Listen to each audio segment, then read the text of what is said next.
பாஜகவோட உள்ளுக்குள்ள ஒரு உறவை ஒன்று வச்சுக்கிட்டு வெளியில எதிர்க்கிற மாதிரி அப்படியே எதிர்க்கிற மாதிரி ஒரு டிராமா ஒன்று பண்ணிக்கிட்டு எதிர்கட்சியா இருந்தா போங்க மோடின்னு பலூன் விடுறது, ஆளுங்கட்சியா இருந்தா வாங்க மோடின்னு கொடை பிடிச்சிக்கிட்டு கும்பிடு போடுறது.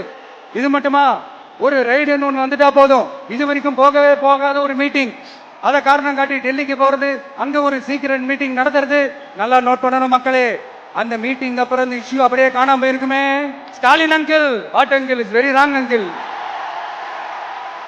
இப்ப நடக்கிற இந்த ஆட்சியினுடைய லட்சணத்தை பார்த்துக்கிட்டு நாம எப்படி சும்மா இருக்க முடியும்?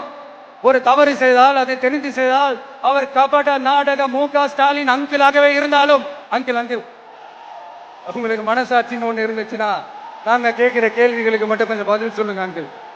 நீங்க நடத்துற இந்த ஆட்சியில நேர்மை இருக்கா? அது எங்க இருக்கு? நியாயம் இருக்கா? நெக்ஸ்ட். ஊழல் இல்லாம இருக்கா? நெக்ஸ்ட். சட்டம் ஒழுங்கு சரியா இருக்கா? அது பேர்ல மட்டும் தான் இருக்கு, பாதியில எதிர்பார்க்காத. பெண்களுக்கு பாதுகாப்பு இருக்கா? பொதுமக்களுக்கு பாதுகாப்பு இருக்கா? இயற்கை வளங்களுக்கு பாதுகாப்பு இருக்கா? சொல்லுங்க மை டியர் அங்கிள், சொல்லுங்க. What is this uncle? Is very very wrong uncle, is very very wrong.